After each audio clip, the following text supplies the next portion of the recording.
नमस्कार दोस्तों, मैं विनोद सर अपने YouTube चैनल प्रतिज्ञा जीएस में आप सभी लोगों का स्वागत करता हूं। दोस्तों, जैसा आप लोग बार बार हमसे कह रहे थे कि सर संविधान की क्लास को चलाइए, तो आपकी बातों को ध्यान में हम रखते हुए आज आप लोगों के समक्ष उसी संविधान की क्लास को प्रारंभ करने के लिए उपस्थित हुए हैं। दोस्तों, तो आज से जो आपकी क्लास चलेगी वो चलेगी भारतीय संविधान की दोस्तों, और इस भारतीय संविधान को हम लोग बड़े अच्छे ढंग से विस्तार से अध्ययन करते हुए चलेंगे। दोस्तों, अपनी क्लास को प्रारंभ करने से पहले अगर आप लोग हमारे इस चैनल पर नए हों तो इस चैनल को सब्सक्राइब करके बेल आइकन का बटन दबा दीजिए ताकि संविधान की आने वाली हर क्लास की वीडियो का नोटिफिकेशन आप तक पहुंचता रहे। दोस्तों, चलिए दोस्तों, अपनी क्लास को चालू करने के लिए हम दो चंद लाइनें कहेंगे। उन दो चंद लाइनों के साथ हम अपनी क्लास को प्रारंभ करेंगे। दोस्तों, कौन कहता है कि भारतीय संविधान आपको समझ में नहीं आएगा? कौन कहता है कि भारतीय संविधान आपके समझ में नहीं आता? पहले आप उस संविधान को समझने का प्रयास तो करिए। दोस्तों, आइए चलते हैं दोस्तों, हम इसी समझने के प्रयास को लेकर अपनी क्लास को प्रारंभ करते हैं। ठीक है दोस्तों, आइए चलते हैं। जैसा आप लोगों के समक्ष में दो शब्दावली दिखाई दे रही है, भारतीय, एक शब्दावली भारतीय और एक संविधान। भारत हमारे देश का नाम है और यहाँ के रहने वाले लोगों को भारतीय कहा जाता है। दोस्तों, अर्थात यह जो संविधान है यह यहाँ के लोगों का संविधान है। दोस्तों, कहाँ के? भारत में रहने वाले लोगों का संविधान है दोस्तों, अर्थात भारतीय संविधान। अब हम लोग जो समझने का प्रयास करेंगे संविधान के बारे में बहुत अच्छे ढंग से, ये संविधान है क्या, कोई वस्तु है, कोई किसी इमारत का नाम है, कोई स्थान है, आखिर ये संविधान होता क्या है, ये है क्या, इस बारे में हम लोग जानेंगे आज दोस्तों।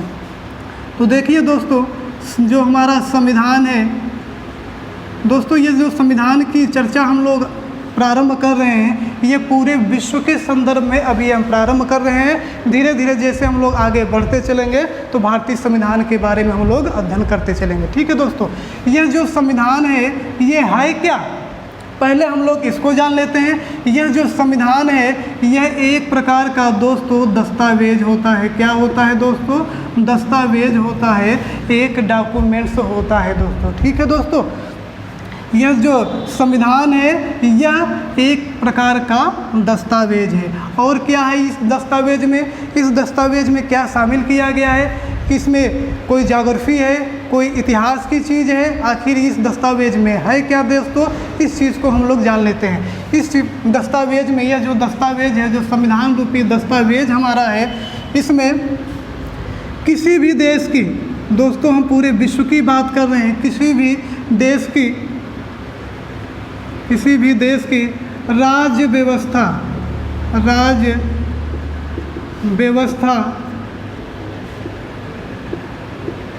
को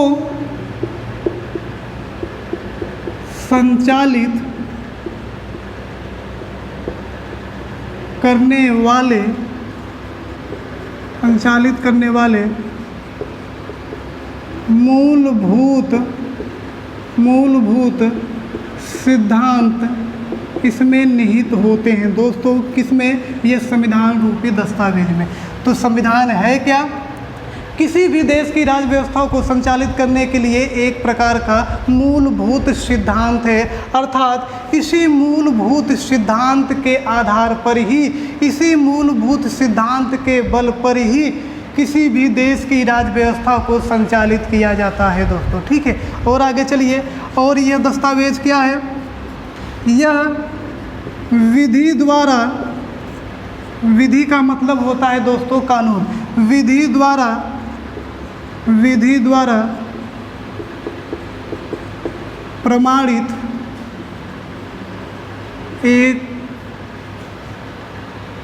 एक दस्तावेज है। तो ये जो हमारा संविधान रूपी दस्तावेज है, ये कैसा दस्तावेज है? ये कानून द्वारा, विधि द्वारा प्रमाणित होता है। और देख लीजिए दोस्तों, यह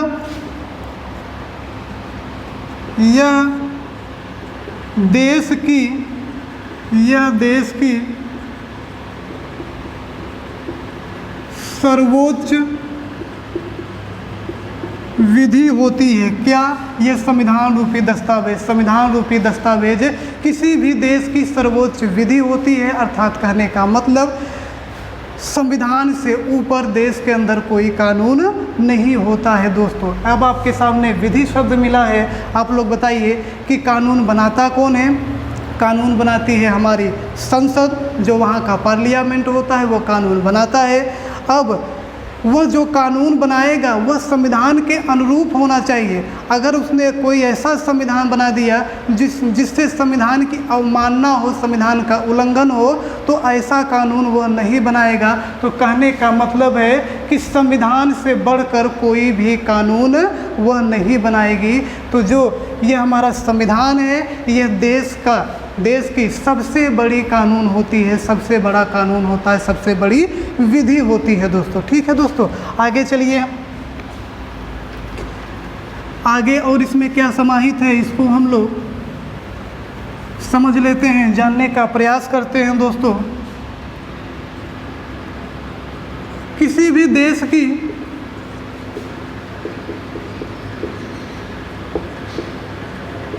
शासनिक, प्रशासनिक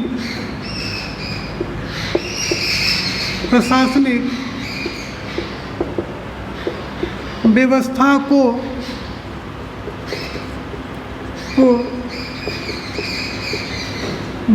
को संचालित करने वाले बिंदु इसमें समाहित होते हैं दोस्तों। किसमें समाहित होते हैं? संविधान रूपी दस्तावेज में। संविधान के माध्यम से किसी भी देश की शासनिक प्रशासनिक व्यवस्था को संचालित किया जा सकता है दोस्तों। ठीक है दोस्तों, आगे चलिए। और क्या है इसमें? सरकार के तीनों अंगों का वर्णन होता है दोस्तों। अर्थात जो शासन है, जो सरकार है, उसके तीनों अंगों का उल्लेख किसमें किया गया है? इस संविधान में। ठीक है दोस्तों, सरकार के 3 अंग होते कौन कौन से हैं? कार्यपालिका, विधायिका अर्थात जिसे हम लोग संसद कहते हैं, और तीसरा जो अंग है दोस्तों क्या है? न्यायपालिका। और इसमें क्या समाहित है? इसमें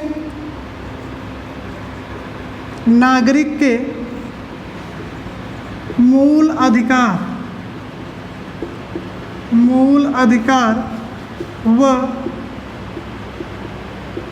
कर्तव्यों का उल्लेख किया गया है।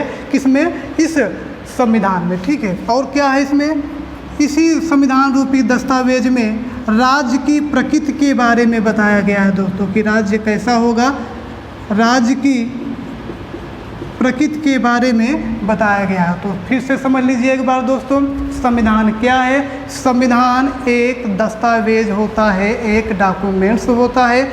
इस दस्तावेज में शामिल क्या होता है? इस दस्तावेज के माध्यम से किसी भी देश की राज्य व्यवस्था को संचालित किया जाता है। अर्थात इस दस्तावेज में किसी भी देश की राज्य व्यवस्था को संचालित करने के लिए मूलभूत सिद्धांत होते हैं। उसी मूलभूत सिद्धांत के बल पर ही किसी भी देश की राज्य व्यवस्था को संचालित किया जाता है दोस्तों। फिर क्या है? किसी भी देश की शासनिक प्रशासनिक व्यवस्था को संचालित किया जाता है। यह दस्तावेज किसी भी देश की सर्वोच्च विधि होता है, सर्वोच्च कानून होता है। ठीक है, और इस दस्तावेज में राज्य की प्रकृति के बारे में, सरकार के तीनों अंगों के बारे में उल्लेख किया गया है, वर्णन किया गया है, नागरिक के मूल अधिकार और कर्तव्यों का उल्लेख किया गया है बड़े विस्तार पूर्वक से। ठीक है दोस्तों, आगे चलते हैं हम लोग। और क्या है इसमें, और बेहतर ढंग से इसे समझने का प्रयास करते हैं दोस्तों। आज के बाद आप लोगों को जो भी कन्फ्यूजन होगा संविधान को लेकर के आपको संविधान समझ में नहीं आता, एक एक शब्दावली को आज हम लोग क्लियर करते हुए बड़े बेहतर ढंग से आपको समझाएंगे और उम्मीद करते हैं कि आज के बाद आप लोगों के मन में अगर कोई भी डाउट रहा होगा संविधान को लेकर, संविधान है क्या, तो सारा का सारा डाउट आज हम क्लियर करने वाले हैं दोस्तों। ठीक है दोस्तों, आइए चलिए देखिए जो संविधान है, अब ये जो संविधान रूपी हमारा दस्तावेज है यह कितने शब्दों से मिलकर बना है दोस्तों, इसकी चर्चा हम लोग कर लेते हैं। तो जो संविधान रूपी हमारा दस्तावेज है यह 2 शब्दों से मिलकर बना है, सम प्लस विधान दोस्तों, सम प्लस विधान। ठीक है दोस्तों, सम प्लस विधान, इन 2 शब्दों से मिलकर तैयार हुआ है क्या, संविधान। ये संविधान जो शब्द है ये 2 शब्दों से मिलकर बना हुआ है, सम प्लस विधान, जिसका शाब्दिक अर्थ होता है दोस्तों सम्यक रूप से निर्मित, सम्यक रूप से निर्मित विधि या कानून या नियम। तो संविधान कितने शब्दों से मिलकर बना है, 2 शब्दों से मिलकर बना है संविधान, सम प्लस विधान, और जिसका सीधा सा अर्थ होता है सम्यक रूप से निर्मित किया गया एक विधि या कानून या नियम दोस्तों। ठीक है, और बेहतर ढंग से हम और समझने का प्रयास करते हैं। अब एक प्रश्न मन में उठता है हमारे आप सभी लोगों के कि आखिर यह संविधान जो देश के संविधान है, पूरे वर्ल्ड की बात कर रहे हैं दोस्तों, पूरे देश का संविधान कितने प्रकार का हो सकता है, 1 प्रकार का, 2 प्रकार का कि 4 प्रकार का, आखिर ये जो संविधान है ये पूरे विश्व में कितने प्रकार का हो सकता है। तो संविधान, ये जो संविधान है यह दोस्तों 2 प्रकार के हो सकते हैं। कितने, 2 प्रकार के हो सकते हैं दोस्तों, और वो दोनों प्रकार कौन से हैं, लिखित संविधान, लिखित संविधान, और जो दूसरा है अलिखित संविधान, अलिखित संविधान। ठीक है दोस्तों, अलिखित संविधान। तो ये 2 प्रकार के संविधान हमारे समक्ष दिखाई दे रहे हैं, एक है लिखित संविधान और एक है अलिखित संविधान। अब आपके समक्ष ये 2 शब्द दिखाई दे रहे हैं, लिखित व अलिखित, इनका मतलब क्या है दोस्तों, ज़रा बताइए आप लोग। ये लिखित संविधान और ये अलिखित संविधान का मतलब होता क्या है। तो हमें लगता है कि आप ये बताएंगे कि सर ये जो चीज़ें लिखी गई हों उसे लिखित संविधान कहा जाता है, और जो नहीं लिखा गया है उसे अलिखित संविधान कहते हैं। तो दोस्तों मैं आप लोगों को बताना चाहता हूँ, ये जो आपकी अवधारणा है कि जो लिखा गया है वो लिखित संविधान, जो नहीं लिखा गया है वो अलिखित संविधान, यह अवधारणा आपकी दोस्तों बिल्कुल गलत है। आज यह अवधारणा आपको हमेशा के लिए याद हो जाएगी जो हम अभी बताने वाले हैं दोस्तों। ठीक है, एक एक चीज़ को हम लोग क्लियर करते चलेंगे, और आज के बाद आपको अलिखित संविधान और लिखित संविधान में किसी भी प्रकार का कोई डाउट नहीं रहेगा दोस्तों। एक एक डाउट को हम आज क्लियर करने वाले हैं दोस्तों। ठीक है, देखिए अभी हमने बताया, एक चीज़ आप लोग दिमाग में बैठा लीजिए हमेशा कि ये जो लिखित संविधान है और ये जो अलिखित संविधान है, ये दोनों संविधान किस रूप में होते हैं, लिखित रूप में। लिखित रूप में किस रूप में होते हैं, एक चीज़ आपको दिमाग में हमेशा के लिए बैठा लेना है, चाहे वो लिखित संविधान हो चाहे वो अलिखित संविधान हो, दोनों के दोनों लिखित रूप में होते हैं। अब आप कहेंगे ये क्या बता रहे हैं सर आज हमको, ठीक है, तो ये बिल्कुल सही बात है। देखिए अब आप कहेंगे कि ये लिखित है, अगर लिखित है तो ये अलिखित कैसे हो गया। ठीक है, अब हम आप लोगों को क्लियर करेंगे कि ये लिखित रूप में कैसे है। दोस्तों एक बात बताइए, अभी हमने आपको क्लास प्रारंभ करने के बारे, जैसे क्लास को चालू किया वैसे ही हमने संविधान के बारे में आपको बताया कि संविधान एक दस्तावेज है, एक डॉक्यूमेंट्स है। अब दोस्तों बताइए कि क्या कोई डॉक्यूमेंट्स अलिखित होता है क्या। जो हमने थोड़ी देर के लिए उदाहरण के तौर पे आप लोग समझिए कि जो हमारा डॉक्यूमेंट्स होता है, जो हमारी डिग्री होती है, वो भी तो डॉक्यूमेंट्स होता है, वो भी एक प्रकार का दस्तावेज है। चाहे आप हाई स्कूल की डिग्री ले लीजिए, चाहे वो इंटर की, चाहे वो ग्रेजुएशन, चाहे वो पीजी की, ये सब क्या है, एक प्रकार का डॉक्यूमेंट्स तो ही है दोस्तों। तो अब आप बताइए, क्या यह जो आपका डॉक्यूमेंट्स है यह अलिखित है क्या? कुछ न कुछ तो लिखा गया है ना उसमें। तो एक चीज़ क्लियर हो गई कि यह जो अलिखित संविधान है यह लिखित रूप में ही है, लेकिन इस लिखित रूप में हम इसे लिखित संविधान नहीं कहेंगे। कहेंगे क्या?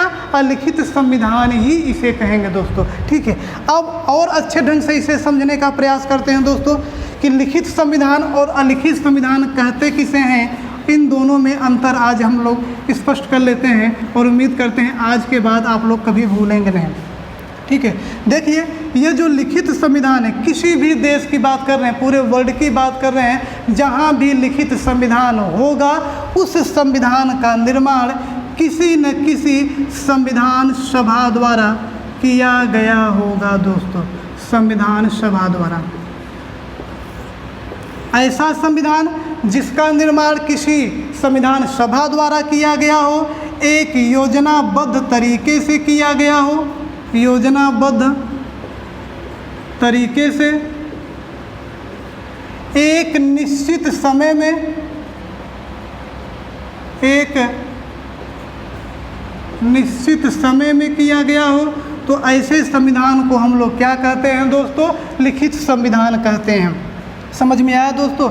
लिखित संविधान ऐसा संविधान जिसका निर्माण संविधान सभा द्वारा, किसी एक सभा द्वारा, किसी एक समिति द्वारा, जिसे हम लोग संविधान सभा कहते हैं, किस संविधान सभा द्वारा योजनाबद्ध तरीके से एक निश्चित समय में किया गया हो, ऐसे संविधान को हम लोग क्या कहते हैं दोस्तों?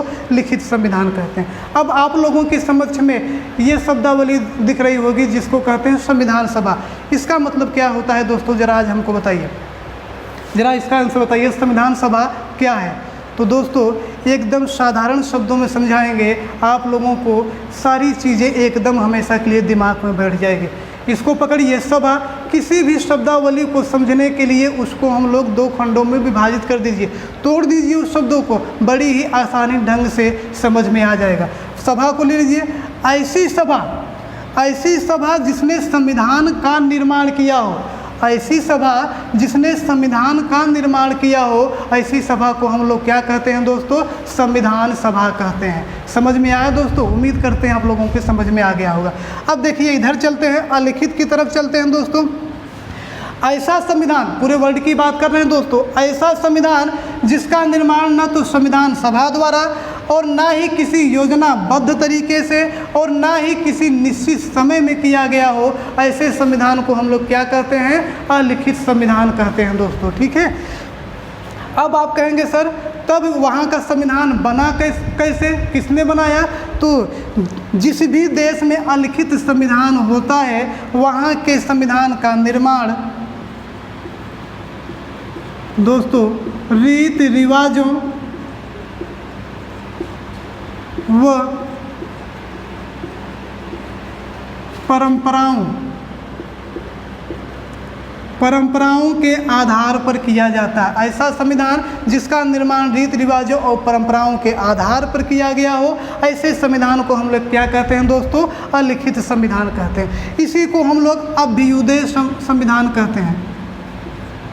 अभ्युदय संविधान अर्थात इसका निरंतर, ये अपने सृजन में निरंतर गतिशील है। आज भी इसमें यह निरंतर गतिशील बनी हुई है अपने सृजन को लेकर। जैसे जैसे वहाँ की परंपराओं में बदलाव होता है, वैसे वैसे वहाँ के संविधान में भी थोड़ा बहुत बदलाव हो जाता है दोस्तों, परिवर्तन हमको देखने को मिलता है। जहाँ की परंपराएं अधिक विकसित होंगी, बहुत ज़्यादा मजबूत होंगी, वहाँ का संविधान दोस्तों अलिखित संविधान ही पाया जाएगा दोस्तों। ठीक है दोस्तों, क्लियर हुआ? आइए और आगे चलते हैं हम।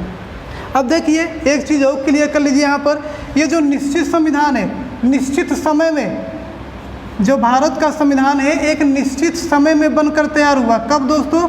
26 नवंबर 1949 ईस्वी को। 26 नवंबर 1949 ईस्वी को। मतलब कहने का इसकी एक डेट मिलती है, इसकी एक निश्चित तिथि है जब यह बनकर तैयार हुआ, और अलिखित संविधान की कोई निश्चित तिथि नहीं होती दोस्तों, जो जब यह बनकर तैयार हो। ठीक है दोस्तों, तो यह जो लिखित संविधान होता है इसका निर्माण किसके द्वारा किया जाता है? संविधान सभा द्वारा, एक योजनाबद्ध तरीके से, एक निश्चित समय में। अब दोस्तों आप बताइए, भारत के संविधान का निर्माण किसने किया दोस्तों? तो आपका आंसर आना चाहिए संविधान सभा ने। सब लोग जानते हैं कि भारत के संविधान का निर्माण संविधान सभा ने किया।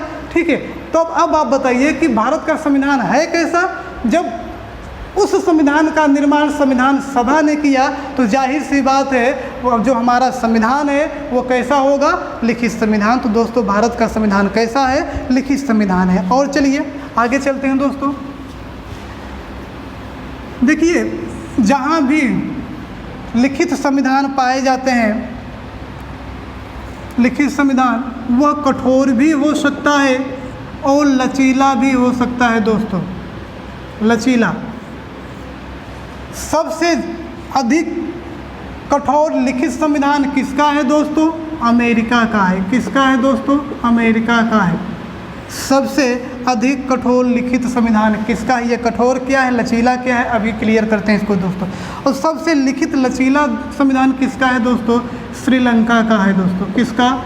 श्रीलंका का। ठीक है दोस्तों, देखिए ये कठोर और लचीला, इस शब्दावली को हम लोग समझ लेते हैं कि कठोर क्या है, लचीला क्या है। देखिए ये जो शब्दावली है दोस्तों, ये संविधान संशोधन के श्रेय में ली जाती है। संविधान संशोधन, संविधान में जो बदलाव किए जाते हैं, जो परिवर्तन किए जाते हैं, उस संदर्भ में है ये कठोर और लचीला संविधान। जैसे अगर संविधान में संशोधन किसी विशेष प्रक्रिया के तहत किया जा रहा हो तो वो संविधान कैसा कहलाएगा? कठोर संविधान कहलाया जाएगा। ठीक है दोस्तों, लचीला क्या है? जिस संविधान में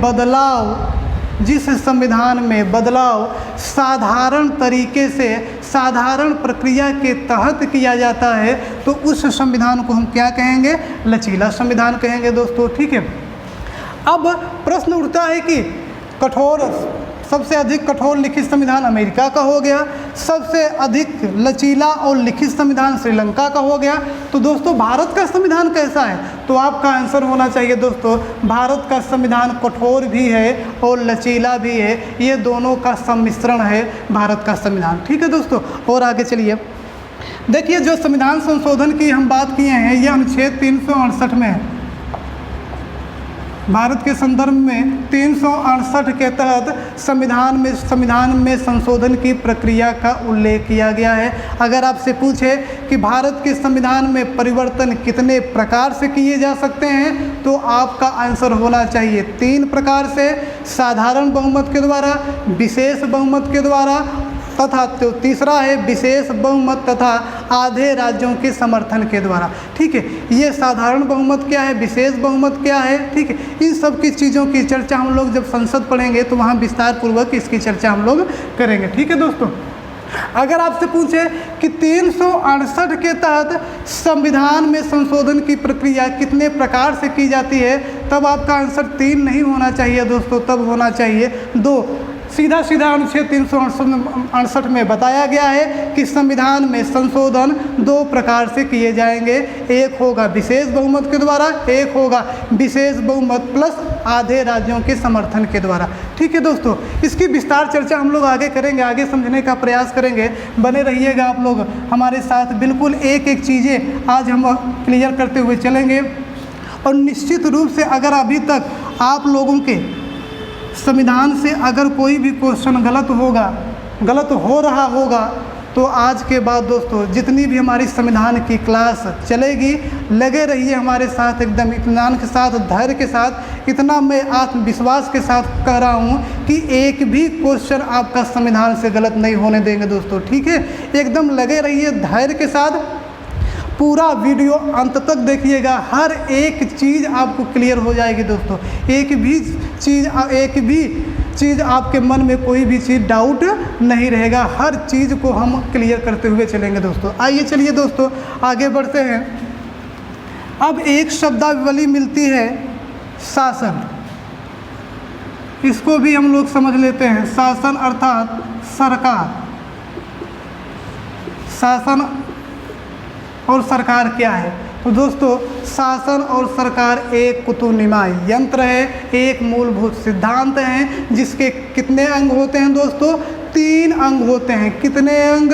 3 अंग। कितने अंग? 3 अंग। बिल्कुल उंगलियों पर याद करेंगे दोस्तों, ठीक है। और वो तीनों अंग क्या हैं दोस्तों, इसको हम लोग देख लेंगे। बाकी इसकी विस्तार से चर्चा दोस्तों हम लोग नेक्स्ट की क्लास में करेंगे, लेकिन आज मोटे मोटे तौर पर इसके बारे में हम लोग थोड़ा बहुत जान लेते हैं। तो पहला अंग है इसका दोस्तों क्या है? कार्यपालिका। कार्यपालिका जिसे हम लोग सरकार कहते हैं दोस्तों। दूसरा है जो अंग है व्यवस्थापिका। व्यवस्थापिका जिसे हम लोग विधायिका के नाम से भी जानते हैं, विधायिका।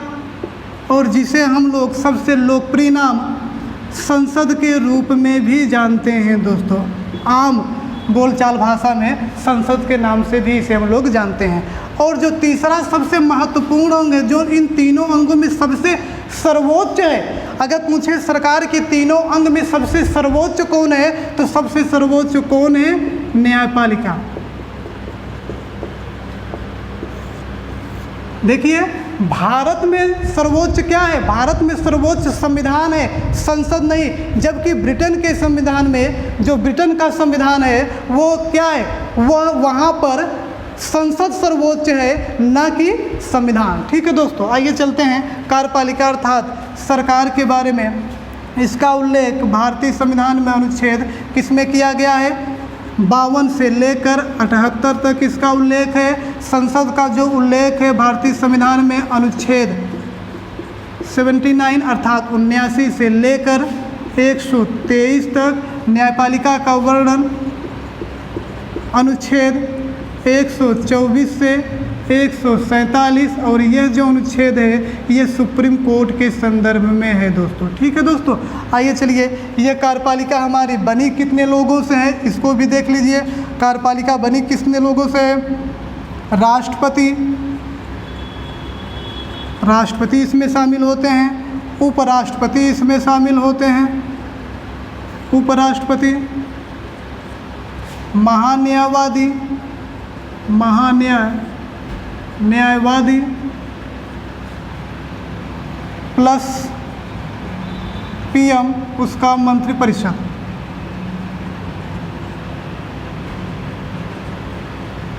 ठीक है दोस्तों, तो इतने लोगों से मिलकर बनी होती है कार्यपालिका अर्थात सरकार। देखिए दोस्तों एक चीज़ कार्यपालिका और सरकार के बारे में और जान लीजिए।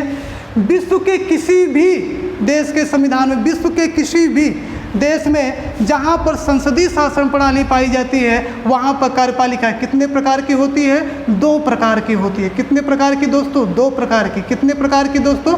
2 प्रकार की। एक नाम मात्र की कार्यपालिका और एक वास्तविक कार्यपालिका। नाम मात्र की कार्यपालिका हमारे राष्ट्रपति महोदय होते हैं, और जो वास्तविक कार्यपालिका होती है वो वहाँ का प्रधानमंत्री और उसका मंत्रिपरिषद होता है दोस्तों।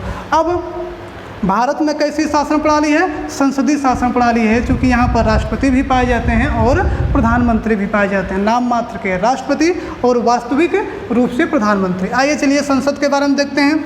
संसद में कौन शामिल है? संसद के 3 अंग होते हैं दोस्तों। कितने अंग होते हैं? 3 अंग होते हैं।